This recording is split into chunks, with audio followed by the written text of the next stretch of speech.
This audio is brought to you by Muslim Central. Please consider donating to help cover our running costs and future projects by visiting www.muslimcentral.com/donate. أعوذ بالله من الشيطان الرجيم بسم الله الرحمن الرحيم والصلاة والسلام على رسول الله وعلى آله وصحبه أجمعين رب اشرح لي صدري ويسر لي أمري واحلل عقدة من لساني يفقهوا قولي. How is everyone? It's an honor to be with you tonight. It's my last day in Toronto, and alhamdulillah, it's a beautiful cause. It's a beautiful room.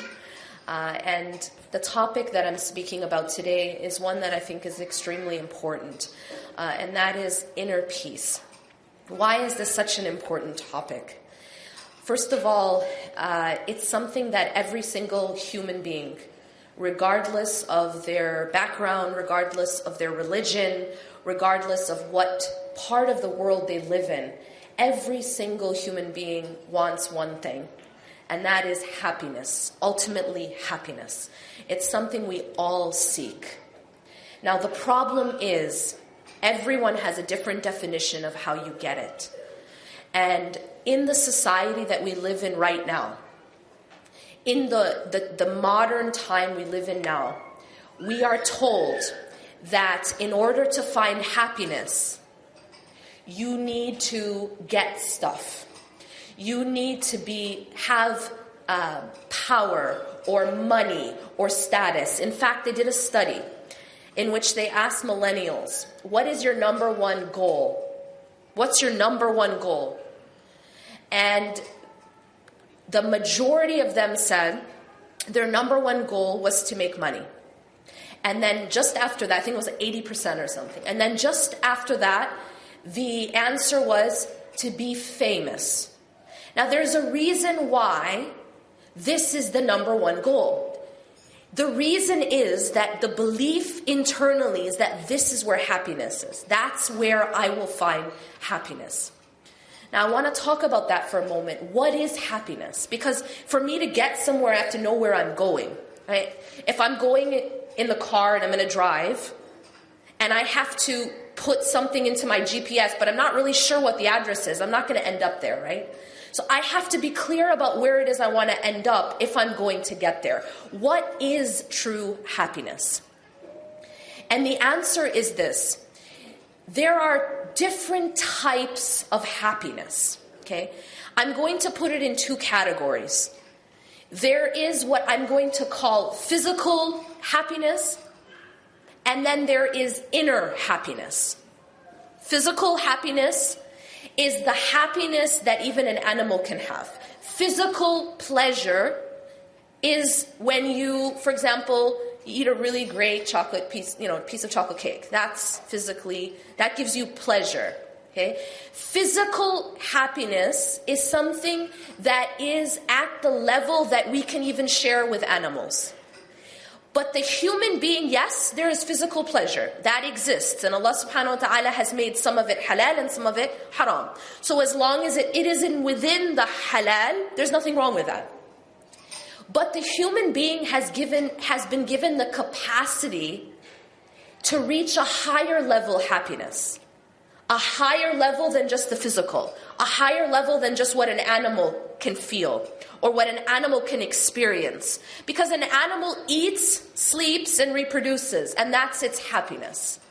But a human being has a higher way to live, and that is the happiness of the heart and the soul.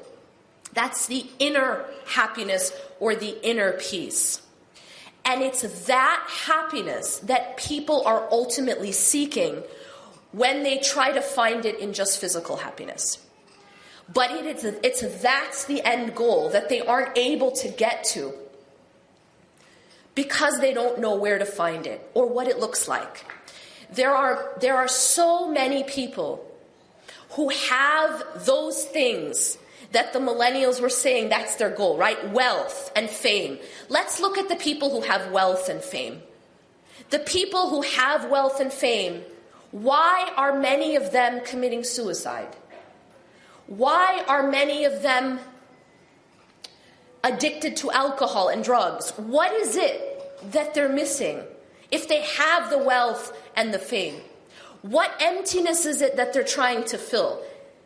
The reason that happens is because there's something inside of every human being that has to be filled, and it cannot be filled with wealth and fame. In fact, as Ibn al-Qayyim says, it can't be filled with anything other than the nearness to Allah subhanahu wa ta'ala. So there is a compartment inside of us. There is a need inside of us. And I'm not just saying us as in the people in this room. I'm not just saying us as in Muslims. I mean human beings. There is a need inside of every human being that can't be filled except in the remembrance of Allah, except in being close to Allah. أَلَا بِذِكْرِ اللَّهِ تَطْمَئِنُّ الْقُلُوبِ. That indeed it's in the remembrance of God that the hearts find true inner peace, that inner peace and tranquility. Now, what are some of the stumbling blocks? What are some of the things that keep us from getting inner peace, true inner peace? Well, there's a few things. To begin with, we live in a world of distraction. Everywhere we turn, we're being distracted. We live in a world that makes us focus on the wrong things, essentially. And those things tend to be that which we can see, that which we can feel, that which we can touch. So we live in a world that basically makes you focused on the physical world and forget about the unseen world. But unless we can be a people who believe in the unseen and a people who actually see the unseen as more real than the seen, then we can't find true happiness. And what do I mean by that? See, as believers, if you look at the prescription that we're given by Allah and His Messenger, so every single day we're told to do certain things. If you follow that prescription, what does it do for you? If you follow the prescription of salah 5 times a day, if you follow the prescription of the adhkar, saying the remembrance in the morning and the evening and before you sleep, if you follow the prescription of Quran, if you stay away from what Allah has forbidden us from going to and only do that which Allah has commanded, what does that do internally?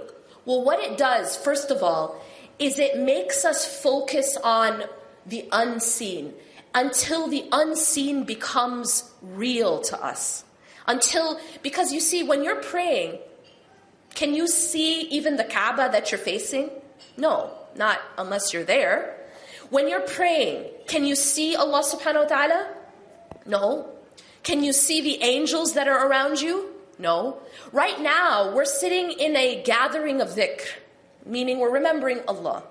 And we're told that anytime you sit in a gathering where you're remembering Allah, the angels come down and sit with you. And they fill the area between the heavens and the earth. Can anyone see them? I'd be concerned about you if you thought you could. So, no, you can't, right? So what we have to come back to doing is training our hearts to focus on the unseen. Allah subhanahu wa ta'ala tells us in Surah Al-Baqarah that when He describes Alif Lam Mim, ذَلِكَ الْكِتَابُ لَا رَيْبَ فِيهِ هُدًى لِلْمُتَّقِينَ, that He's saying that this book it's a guidance for those who have taqwa. Who are they? الَّذِينَ يُؤْمِنُونَ بِالْغَيْبِ. The first description of these people who are going to benefit from this revelation is they must believe in the unseen. We cannot be a people who only believe and only care about the physical world. About the money I have, the status I have, the power I have, the way I look, the way my house looks, the way my car looks. If that's all we care about, we will not ever find that inner peace. So when you follow this prescription, it brings us back to that remembrance of what really matters. And those are things that we cannot see. Can anyone see Jannah and Jahannam? No. These are all unseen things. But can you see the mall? Come on, guys. It's not a trick question. You can see them all, right? But you can't see Jannah and you can't see Jahannam. And so what happens is we become distracted by what we can see and we forget about what we can't see. The other reason why we sometimes stumble in this pursuit of inner peace is that we face storms in life, right? Weather happens. And we can't always control that weather. And some people become very shaken by the storms in their lives. And sometimes the storms in our lives, they can destroy a person. And so part of being successful in this path to inner peace is being able to navigate our storms, being able to be resilient in our storms. Allah subhanahu wa ta'ala talks in the Quran about a solid tree. And when he describes this solid tree, he says, أَصْلُهَا ثَابِتْ وَفَرْعُهَا فِي السَّمَاءِ, that its foundation is firm and its branches reach towards the sky. This is what a believer must be in order to survive this life. We have to be firmly rooted because weather happens, right? You can't make it stop snowing. If any of you decided right now, you know what, I'm tired of the snow, I don't want it to snow anymore, so stop. Can you do that? No, you have no control over the weather. Not even Trump can control the weather, right? And you can have all the power in the world and all the money in the world and you can tell people what to do, but you can't make it rain, right? You can't make it stop raining. You can't control these things. These are things that are only in the hands of Allah subhanahu wa ta'ala. So then what should we do, right? So my question to you, does your life stop every time it snows? I grew up in Wisconsin. I understand how it is. Does your life stop every time it snows? No, you're here today. We had a conference, RAS. It was snowing the whole weekend. Life doesn't stop. Tell me how. How come we can survive the snow? Anyone? Because we dress warm. Because we have shelter. Because we have coats. You understand? And so what this is the ability to be resilient. The ability to put stuff on, to be able to handle the weather when it hits. Right? Our life doesn't stop as soon as things are not perfect. As soon as the sun is out. Some people, it's like, if the sun is out, they're okay. But then if the sun goes away, is their life going to stop? We can't be that way or we won't survive this life. So part of seeking, or rather reaching that inner peace, is being able to create a shelter on the inside. Because you know what? We can't control always the outside, can we? We can't control what happens outside. But what we can do is we can create an inner shelter. What am I talking about? What I'm talking about is that prescription that was given to us by Allah and His Messenger is actually building an inner shelter. The problem is that we don't follow that prescription.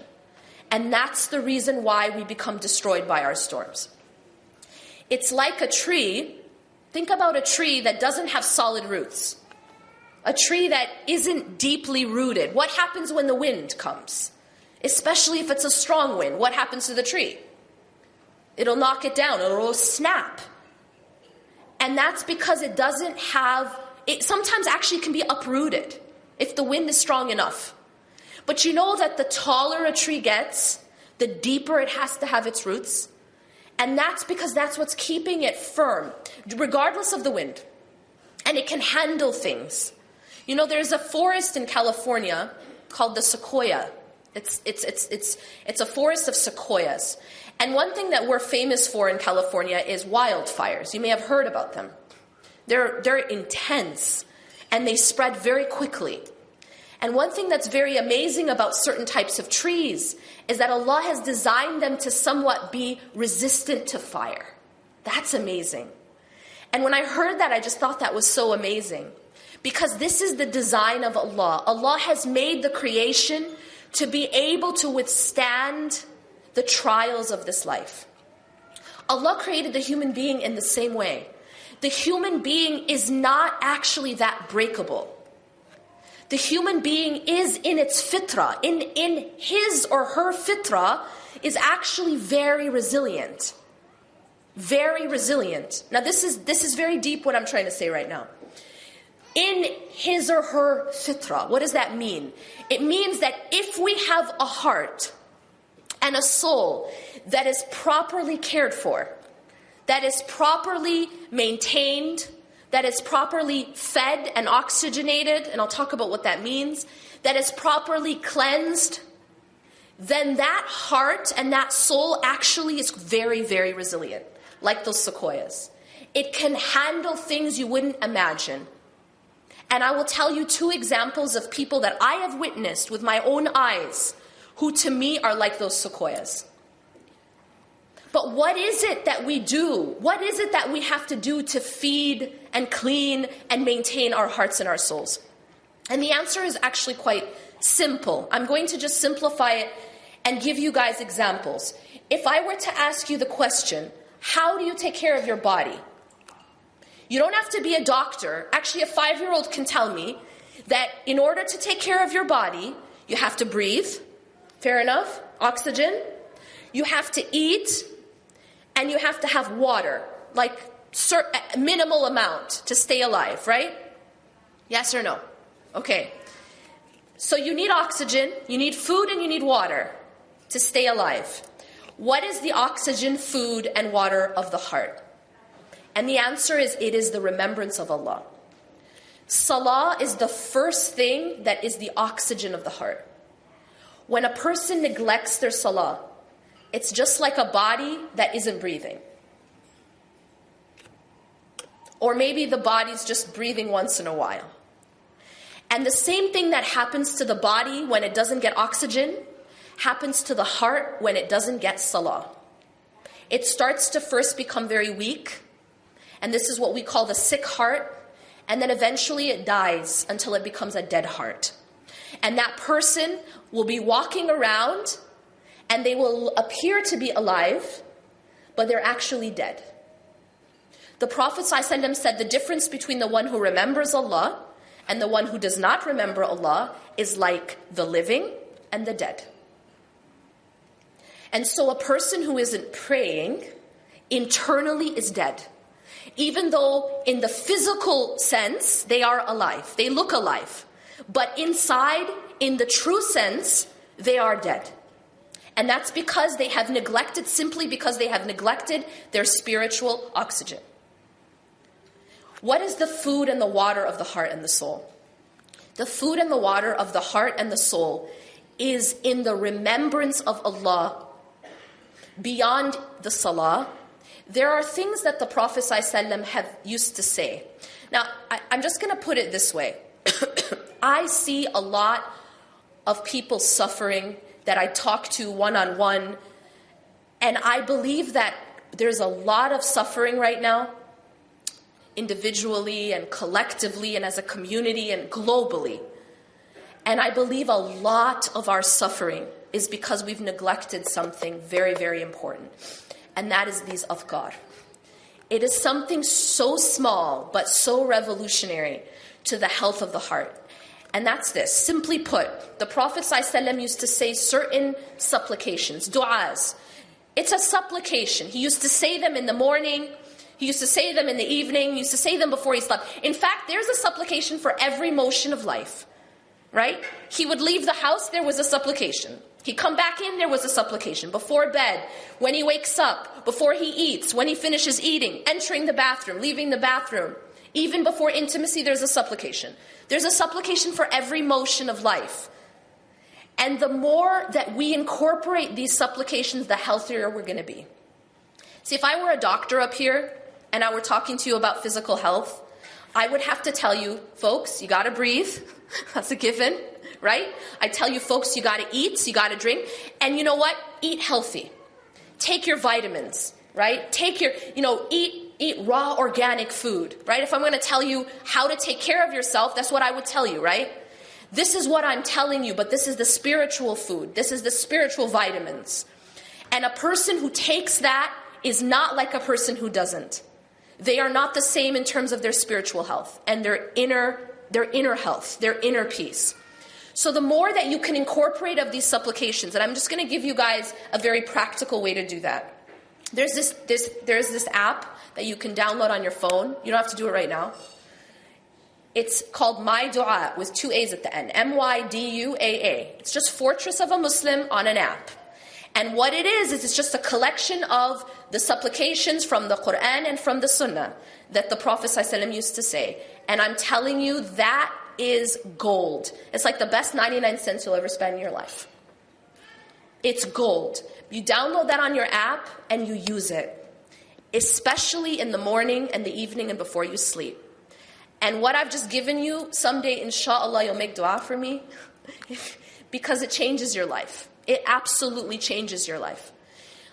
Now, I'm just going to add a point because one of the tricks of shaitan is he tells you all or none. Okay? So when you open up the app and you go to morning supplications and you see that there's like 25 of them and it's going to take you an hour, you're going to do it once and never do it again. I'm just being honest, yeah? So what you can do on this app is you can actually have this thing called a star. You star it, and then what that does is you can have your own collection. If you want to do, just a small amount, but you're consistent, it will have a very profound effect. So you just star it, and then you do just your list. Now, what else? The Quran. This is part of the nourishment of the heart and the soul. Now, like I said, if I were a doctor and I only talked to you about breathing, eating, taking your vitamins, drinking, but I didn't talk about hygiene, I wouldn't be a very good doctor. Yeah? If you guys said to me, you know what, I'll breathe, I'll take my vitamins, I'll eat, I'll drink, but I don't need to take a shower. I did that last year. I'm good, right? What would be the problem there? Anyone? Come on now. There's this thing called dirt and sweat that builds, right? And if you don't clean it, you will become sick. And it can kill you. Do you understand? You understand. It's the same thing spiritually, okay? We have to clean the heart. And that's what istighfar is. Istighfar is that bathing of the heart, that shower that you regularly take. You feel really dirty if you don't take a shower every day. Istighfar is what cleans your heart. And when you're not doing it regularly, this is repentance. And when you're not doing it regularly, it's like a person who isn't taking a shower. Your heart just becomes dirty because we are naturally sinning. We're human. And just like you get dirt on your body, you get dirt on your heart. So you have to clean it. Okay, I just gave you guys 3 things. I said the oxygen of the heart, salah. I said the adhkar. I said Quran. And then that was the nourishment. And then the cleaning, which is istighfar. Now, I want to, before I close, share with you guys 2 personal stories of people that I know. And the reason I want to share these stories is because a lot of what we say up here on a podium oftentimes sounds cliche. Like, okay, I'll make a good quote, put it on a meme. It's good, right? But I want to just tell you these stories of people that I know who are living today, not in the olden days when you hear all these fairy tales and stuff, right? Today. And they're real people about the power of Iman and the resilience that one can grow from Iman. Okay, the first is a friend of mine I met probably about 5-6 years ago. Some of you may have heard me speak about her. She, at the time that I met her, told me her story. She said that many years ago she had a daughter, and when her daughter was around 3 years old, her teacher called and said, your daughter just stopped talking. She's not talking anymore, and we don't understand what's wrong. So she, that was strange. So she took her to the doctor, and eventually the doctor told her that her daughter had a rare genetic disorder called MPS. Now, for those of you who aren't familiar with MPS, it is a disorder that has no cure. And what she was told, this mother was told, is that your daughter, who right now is perfectly healthy, is going to slowly lose all of her faculties until she dies as a child. She's going to lose all her faculties. Slowly. You're going to watch her do that. And there is nothing we can do. There's no cure. So she will lose her ability to do anything. And they said to her, don't expect that she will live past, I think, 13. And then she told me that she had another child, another daughter, and this daughter was tested, and the doctor told her that she also had MPS. And then she had a third daughter, and she also had MPS. And so this woman had 3 children, 3 daughters with MPS. Every single one of them, she was going to have to watch them slowly die. Literally lose the ability even to swallow. To swallow. Do you know our ability to swallow? This is something that I was never thankful for it because I never even realized it. That your ability to swallow your saliva is a ni'mah. It's a blessing. Because when you can't swallow your saliva, you choke on it. It goes in your lungs. She was actually having to suction them because they couldn't swallow their own saliva properly. So it was making them choke. Then she had a 4th child with severe autism. Now, why do I tell this story? It isn't to tell you, that this is a really, really hard situation and then just leave. The reason I tell this story, and I'm just going to tell you that I've been to her home, I've witnessed how she lives. Basically, her children, her daughters grew into their teens. And by the time I met her, the 3 daughters were, I think they were all teenagers, and they were all completely bedridden. They were on machines. She literally didn't sleep.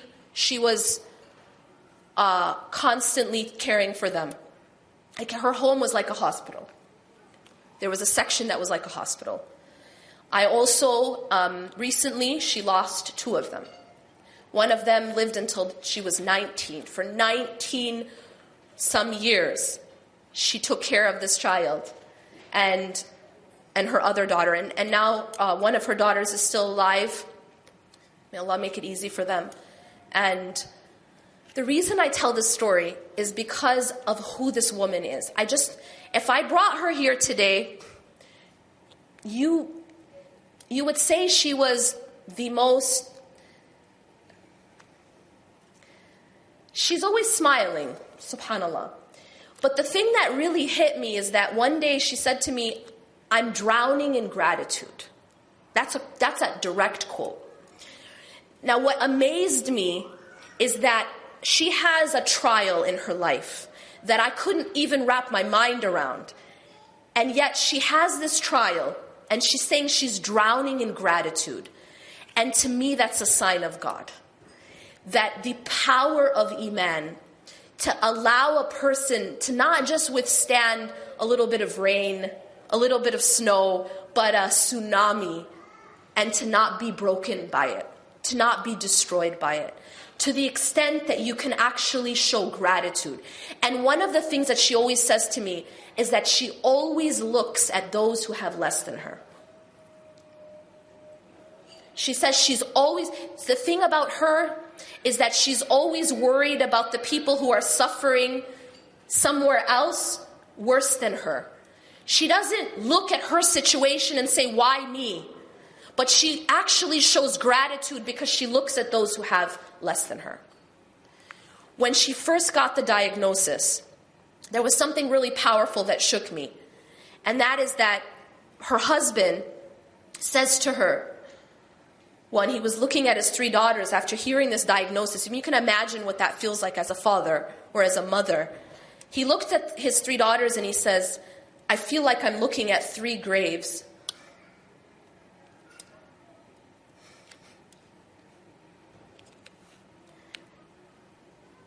And she said,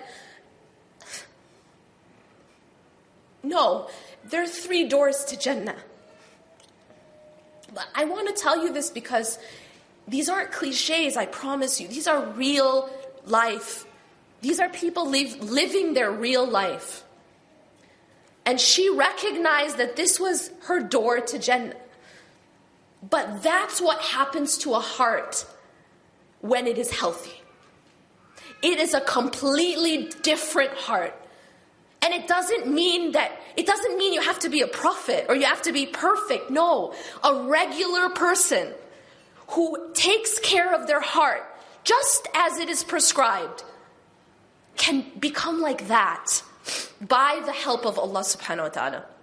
And I'm going to end with this story. So about 10 years ago, or more than 10 years ago, I used to teach at a school in Wisconsin, an Islamic school.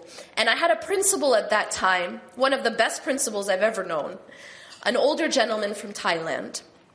And after like a year or two there, he moved. And fast forward a decade later, so this was just recently, a few months ago, I was speaking in a community, and lo and behold, he was living in that community and he was the principal of that school. So I basically reunited with my old principal after a decade.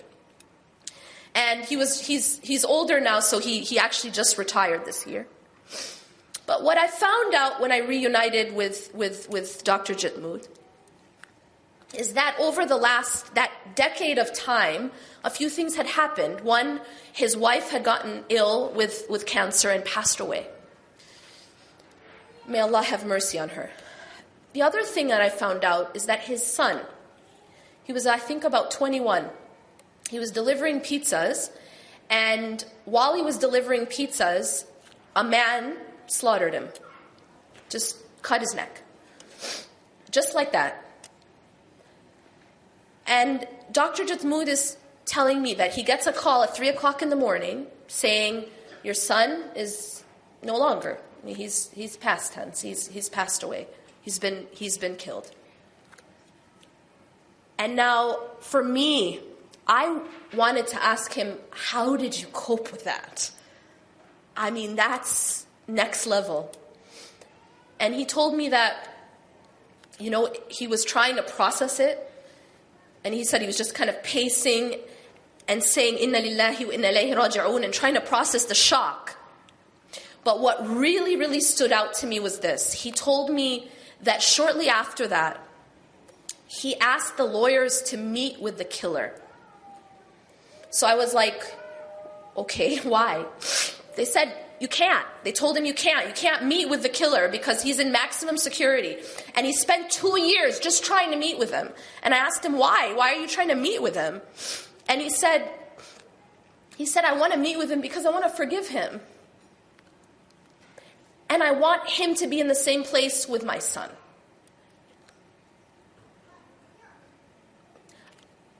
This isn't a story about a prophet. This isn't a story about one of the companions. These are people on Facebook. And these are real. And some of you may have actually, if you Google it, you can find. Because what happened is, recently, a few weeks ago, the trial happened. And he finally got to meet the killer. And it's on video, him hugging the killer. And forgiving him on behalf, and some of you may have seen it, forgiving the killer on behalf of his late wife and himself. And I'm telling you that it's real. The power of a healthy heart. Allah subhanahu wa ta'ala has given the healthy heart an ability that's amazing. But that heart has to be taken care of. أقول قولي هذا واستغفر الله لي ولكم إنه غفور رحيم سبحانك الله وبحمدك أشهد أن لا إله إلا أنت أستغفرك وأتوب إليك والسلام عليكم ورحمة الله وبركاته.